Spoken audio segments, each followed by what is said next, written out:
Somalia. DSF. Debo Fanten. DSF. Debo Fanten. DSF. DSF.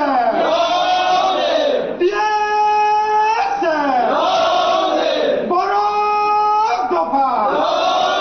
DSF. Long live. Long live. Long live. DSF. Long live. বহিরাজ্যে পাঠরত ছাত্রছাত্রীদের scholarship বঞ্চনা নিয়ে ফের সরব হয়েছে TSF. বৃহস্পতিবার দুপুরে সংগঠনের তরফে জনজাতি কল্যাণ দফতরের অধিকর্তার নিকট ডেপুটেশন প্রদান করা হয়। তাদের স্লোগানে সরগরম হয় দফতর চত্বর। নেতৃত্ব বলেছেন, ছাত্রছাত্রীরা স্কলারশিপ না পাওয়ায় বিভিন্ন ধরনের সমস্যায় পড়েছেন।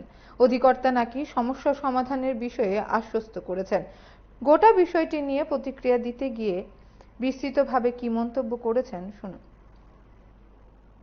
দেখুন, আজকে আমরা Tripura student federation Agartala town committee আমাদের সেন্ট্রাল কমিটির ইনস্ট্রাকশনে আমাদের জেনারেল সেক্রেটারি হামালুর জমাতিয়া এবং প্রেসিডেন্ট সম্রাট দেববর্মা ওদের ইনস্ট্রাকশনে আমরা আজকে এখানে আসি।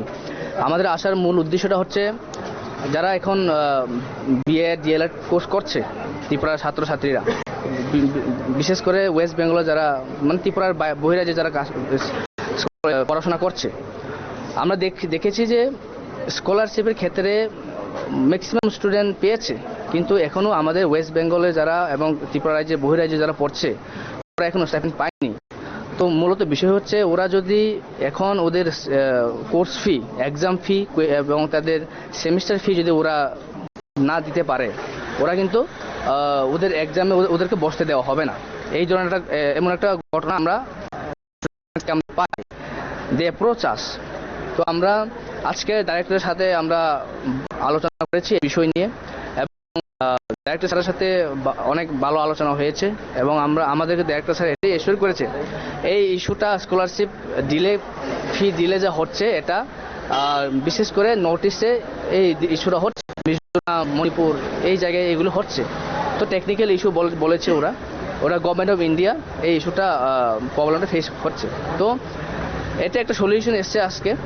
যারা আমাদের স্টুডেন্টস যারা পরীক্ষায় বসতে দেওয়া হবে না, ওরা এই ধরনের যদি কোনো ঘটনা যদি আসে, ওরা ট্রাইবাল ওয়েলফেয়ার ডাইরেক্টরকে ওরা অ্যাড্রেস করে ইমেল দিয়ে বা ফিজিক্যালি এসে ওরা অ্যাপ্লাই করবে, এবং ডিপার্টমেন্ট ওদেরকে এক্সামে বসার জন্য সুযোগ সুবিধা করে দেবে। এটা আজকে আমরা এখান থেকে এশিওর। এবং আজকে এখান থেকে এসে এটা একটা দুঃখিত আমরা, কারণ এই স্টাইপেন্ডের জন্য আমাদেরকে এভরি ইয়ার আমরা এই ট্রাইবাল ওয়েলফেয়ারের ডাইরেক্টরের সাথে আমাদেরকে এজিটেশন করতে হচ্ছে, আমাদেরকে আন্দোলন করতে হচ্ছে আমরা এভরি ইয়ার। তো আমরা আজকে এটাই বলবো, একটা ট্রাইবাল ওয়েলফেয়ার ডাইরেক্টরের গাফিলতি এবং মিনিস্টার স্যারেরও দরকার ছিল আরও অ্যাক্টিভিটি দেখার জন্য। এখানে মিনিস্টার স্যার উইক আছে, কারণ এভরি ইয়ার তো এই ধরনের সেম প্রবলেম তো হওয়ার কথা না। কারণ আমরা এই বছর আমরা ফুললি কোঅপারেট করেছি ডাইরেক্টরের সাথে, ডিপার্টমেন্টের সাথে, যে আমরা এই বছর কোনো ডেট আমরা এক্সটেন্ড করার জন্য আমরা অ্যাপ্লিকেশন করবো না, কিন্তু আমরা করিনি। তা সত্ত্বেও এই বছর আমরা দেখেছি যে ফুললি ওরা স্টুডেন্টদেরকে স্টাইপেন্ড প্রদান করতে পারেনি। তো আমরা আজকে এটাই বলতে চাইবো আমাদের মিনিস্টার স্যারকে, যে অতি সত্বর এই ইস্যুটাকে ওরা সলভ করুক, এবং ডাইরেক্টর স্যারকে আমরা এটাই বলেছি, as soon as possible try to be solve this issues. এবং ডাইরেক্টর স্যার আমাদেরকে এশিওর করেছে যে যখন এই ইস্যুটা সলভ হয়ে যাবে, স্টুডেন্টের অ্যাকাউন্টে ক্রেডিট হয়ে যাবে স্টাইপেন্ড, ওদের স্টাইপেন্ড ওরা পাবে। তো আজকে আমাদের মূলত এই বিষয় নিয়ে আমাদের আজকে আলোচনা। কলেজ অ্যাকচুয়ালি ম্যাক্সিমাম কলেজ বহিরাজ্যে যারা বিএ ডিএলএড কোর্স করছে, ম্যাক্সিমাম কলেজেই এই ইস্যুটা ফেস করেছে। এখনও 20-30% মতো স্টুডেন্টস এখনও পায়নি। তো এই ইস্যুটা ম্যাক্সিমাম কলেজে হচ্ছে, এখানে কোনো স্পেসিফিক কলেজ নেই। দেখুন, আজকে আমরা ডিপার্টমেন্টের সাথে ফুলি কোঅপারেট করেছি, আমরা আলোচনা করেছি, এবং ডিপার্টমেন্ট আমাদেরকে এশিওর করেছে, আমরা মেনে নিয়েছি।